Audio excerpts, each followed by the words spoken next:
வணக்கம். மற்றொரு பதிவில் இணைந்திருக்கின்றோம்.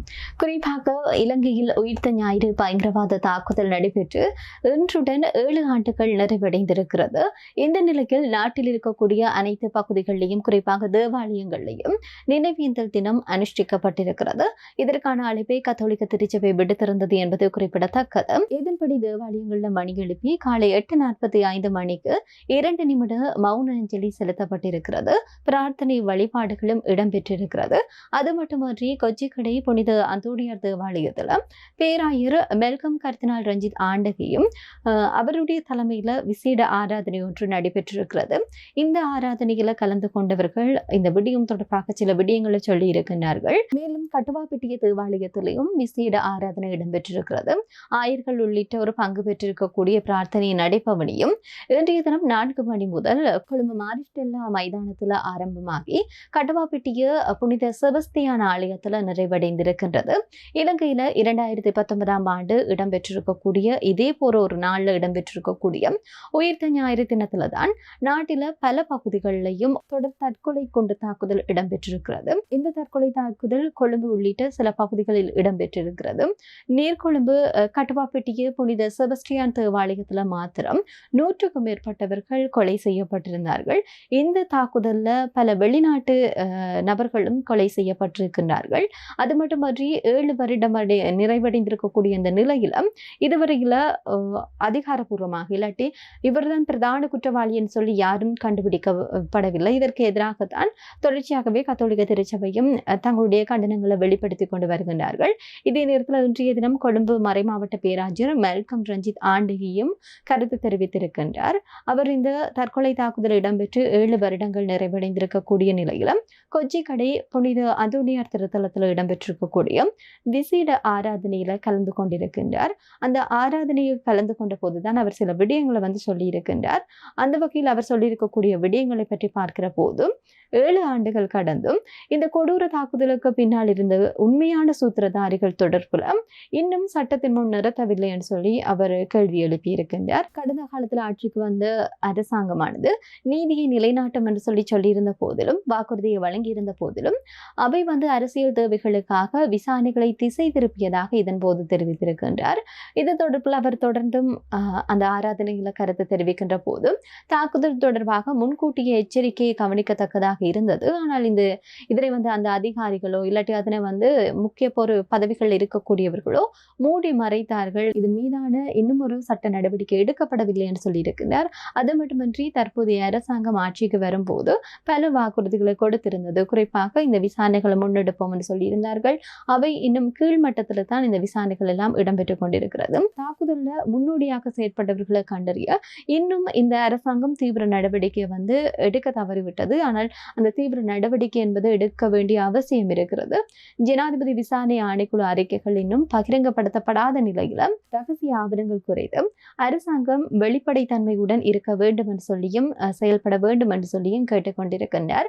அது மட்டுமன்றி விசாரணைகளுக்கு இடையூறாக இருக்கும் அல்லது கடந்த காலங்களில் தகவலை மறைத்திருக்கக்கூடிய பாதுகாப்பு மற்றும் புலனாய்வுத்துறை அதிகாரிகள் இன்னும் உயர் பதிவுகளில் நீடிப்பது என்பது ஒரு சுயாதீன தன்மையை ஒரு கேள்விக்குட்படுத்துவதாக இருக்கிறதுன்னு சொல்லியிருக்கின்றார்.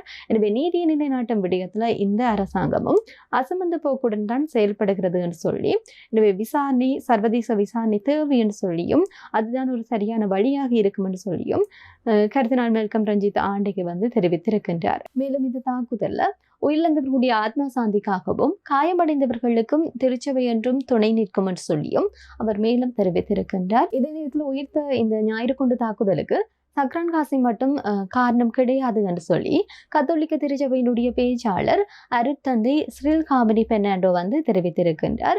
இந்த தாக்குதல்ல ஒரு கடும் போக்குவாத இயக்கம் ஒன்றுதான் மேற்கொண்டதாக குற்றம் சுமத்தி உண்மையை மூடி மறைக்க சிலர் முயற்சிக்கின்றார்கள்.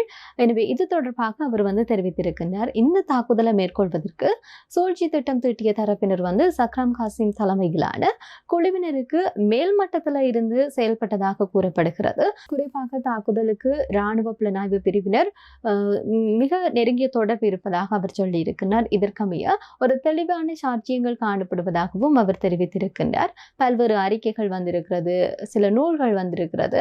எனவே இந்த பாரம்பரிய குற்ற செயல்களுடைய பிரதான சூத்திரதாரிகள் குறித்து குறிப்பிடப்படுவதாக அவர் தெரிவித்திருக்கின்றார்.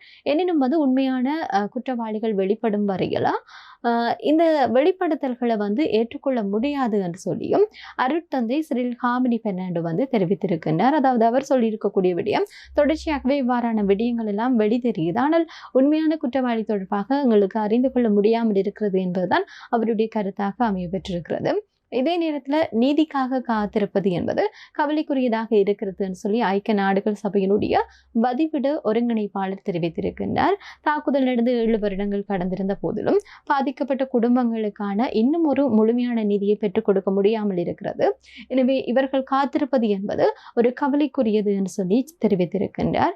இந்த தாக்குதலுடைய பின்னணியில் இருக்கக்கூடியவர்கள், அந்த சூத்திரத்தார் யார் என்பது குறித்தும் அதற்கான உண்மையான காரணங்கள் என்ன என்பது குறித்தும் வெளிப்படையான ஒரு விசாரணைகள் நடத்தப்பட வேண்டிய அவசியத்தையும் அவர் இன்றைய தினம் விசேட ஆராதனையில கலந்து கொண்ட போது தெரிவித்திருக்கின்றார். அவர் இது தொடர்பில் மேலும் தெரிவித்ததாவது, 7 ஆண்டுகள் கடந்தும் பாதிக்கப்பட்ட குடும்பங்கள் இன்னும் நீதிக்காக காத்திருப்பது என்பது கவலைக்குரியதாக இருக்கிறது சொல்லியும், உண்மையான குற்றவாளிகள் சட்டத்தின் முன் நிறுத்தப்பட வேண்டும் என்று சொல்லியும் சொல்லியிருக்கின்றார்.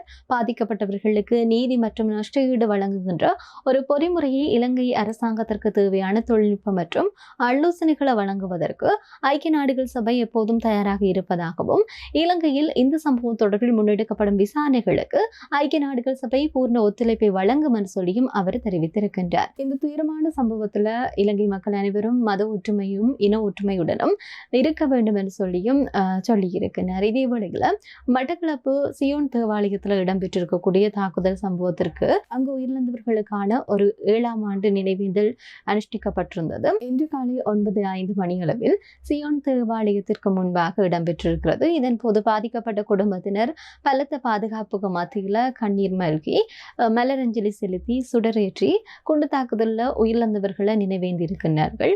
அதனைத் தொடர்ந்து மட்டக்களப்பு காந்தி பூங்காவில் அமைந்திருக்கக்கூடிய நினைவு தூபியில் முன்னாள் மாநகர சபையினுடைய முதல்வர் பாக்கியநாதன் தலைமையிலையும் அஞ்சலி நிகழ்வுகளும் இடம்பெற்றிருக்கிறது. இதில் மாநகர சபை உறுப்பினர்கள் மற்றும் பொதுமக்கள் கலந்து கொண்டு மௌன அஞ்சலி செலுத்தினார்கள் என்று சொல்லி சொல்லப்படுகிறது. இதே நேரத்தில் கல்லடி பாலத்திற்கு அருகிலையும் அமைந்திருக்கக்கூடிய நினைவு தூபியிலையும் கிழக்கு சமூக அபிவிருத்தி மையத்தினுடைய ஏற்பாட்டில் சர்வமத தலைவர்கள், மனித உரிமையாளர்கள், ஆர்வலர்கள், உயிரிழந்தவர்களுடைய உறவினர்கள் அனைவரும் சேர்ந்து அஞ்சலி செலுத்தி இருக்கின்றார்கள். இந்த நிலையில் சியோன் தேவாலய தாக்குதலில் 14 சிறுவர்கள் உட்பட 31 பேர் தம்முடைய உயிரை இழந்திருக்கிறார்கள். 80க்கும் மேற்பட்டவர்கள் படுகாயமடைந்திருக்கிறார்கள். அதே நேரத்தில் ஒரு சிறுமி தன்னுடைய கண்ணை முழுமையாக இழந்திருக்கின்றார். இருவர் இன்றும் இடுப்புக்கு கீழே இயங்காத நிலையில தான் படுக்கையில இருக்கின்றார்கள். இதே நேரத்தில் ஒரு தந்தை தன்னுடைய 3 பிள்ளைகளை இழந்திருக்கின்றார். எனவே இந்த பேரணியின் போது பாதிக்கப்பட்டவர்களுக்கு நீதி எங்கே போன்ற பதாதைகளை ஏந்தியவாறு பேரணி இடம்பெற்றிருக்கிறது. இதே நேரத்தில் இந்த பிரதான சூத்திரதாரிகள் யார் என்பது தொடர்பில் உடனடியாக கண்டுபிடிக்க வேண்டும். இது தொடர்பாக அதிருப்தியையும் அந்த மக்கள் வெளிப்படுத்தி வந்தார்கள். சுமார் 1 மணி நேரமாக நடைபெற்றிருக்கக்கூடிய இந்த அமைதி போராட்டமானது பாதிக்கப்பட்ட மக்களுக்கு உண்மையான நிதியை வழங்க வேண்டும் என்று சொல்லி கோரிக்கைகள் நிறைவேற்றப்பட வேண்டும் என்று சொல்லியும் கோஷங்கள் எழுப்பப்பட்டிருந்தது. இதேவேளையில் உயிர்த்த பயங்கரவாத தாக்குதல் விவகாரத்தை தற்போதைய அரசாங்கமானது முழுமையான ஒரு அரசியல் மயமாக்க முயற்சிக்கிறது என்று சொல்லி ஸ்ரீலங்கா பொதுஜன பெரமுனவினுடைய தேசிய அமைப்பாளரும் நாடாளுமன்ற உறுப்பினருமான நாமல் ராஜபக்ஷ தெரிவித்திருக்கின்றார். நேற்றைய தினம் அவர் இந்த விடயத்தை சொல்லியிருக்கின்றார். குறிப்பாக கட்சி தலைமையகத்தில் இடம்பெற்றிருக்கக்கூடிய ஊடகவியலாளர் சந்திப்பின் போதுதான் நாமல் ராஜபக்ஷ இந்த விடயத்தை சொல்லியிருக்கின்றார். குறிப்பாக அவர் சொல்லியிருக்கக்கூடிய விடயங்களை பார்க்கிற போது முன்னாள் அமைச்சர் பிள்ளையான் மற்றும் முன்னாள் புலனாய்வு பிரிவினுடைய பிரதானி சுரேசாலி ஆகியோருடைய கைதுகள் மற்றும் விசாரணைகள் என்பது அரசியல் உள்நோக்கம் கொண்டவையாக இருக்கிறது. உயிர்த்த பயங்கரவாத தாக்குதல் தொடர்பான புலனாய்வு தகவல்களை மூடி மறைத்தவர்களே தற்போது விசாரணையை முன்னெடுப்பது என்பது ஒரு வேடிக்கையான விடயமாக இருக்கிறது என்று சொல்லியிருக்கின்றார். ஜேவிபியினுடைய தேசிய பட்டியலில் இருந்திருக்கக்கூடிய இப்ராஹிமினுடைய புதல்வர்கள் தான் இந்த தாக்குதல்ல ஈடுபட்டிருக்கிறார்கள். தன்னுடைய கட்சிக்கு நிதி வழங்கியவர்களை பாதுகாத்து விட்டு மற்றவர்களை குற்றம் சுமத்துவது என்பது நியாயமற்றது என்று சொல்லியும் நாமல் ராஜபக்ஷ நேற்றைய தினம் அளவில் உயிர்த்த ஞாயிறு கொண்டு தாக்குதல் தொடர்பில் கருத்து தெரிவிக்கின்ற போது இந்த ஒரு விடயத்தை தெரிவித்திருக்கின்றார். எனவே தொடர்ச்சியாகவே இவை தொடர்பாக பார்க்கிற போதும் இதில் யார் பிரதான சூத்திரதாரி என்பது இன்றும் கண்டுபிடிக்கப்படவில்லை. இதற்காக தொடர்ச்சியாகவே 7 ஆண்டுகள் கடந்திருக்கக்கூடிய நிலையில் இந்த அரசாங்கமும் பிரதான சூத்திரதாரிகளை கண்டுபிடிக்குமா, இல்லாட்டி இவர்களும் இந்த விடயத்துல அரசியல் நோக்கத்திற்காக பயன்படுத்துவார்களா என்பதை பொறுத்திருந்து தான் பார்க்க வேண்டும். மற்றும் ஒரு காணொளியில் சந்திப்போம். நன்றி.